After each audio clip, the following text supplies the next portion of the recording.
In our course, we will be explaining what is Qi and how much it benefits us in our life, whether it's in our health, our wealth, our relationships, and everything around us. So Feng Shui taps into the good energy. Feng Shui studies the outside external environment and the entire environment of the house, and defines where are the areas that have good Qi, where you sleep, where you sit, and gives you how to use it, and defines also the bad Qi. Every single organ is responsible for a certain emotion.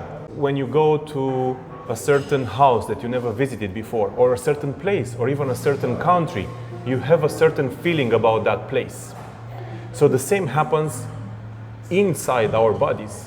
The same energy from outside, we also have the energy from inside. So yang is outside, yin is inside.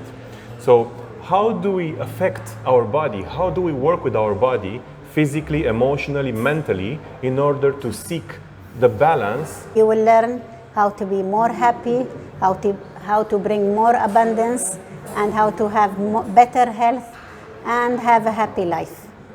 Joy comes as a very important element, because without joy we can't really be motivated to do anything. Joy is not always the final aim, but joy is needed to find balance, because joy, the heart element, the fire element, is meant to balance the other elements of our existence, of our body.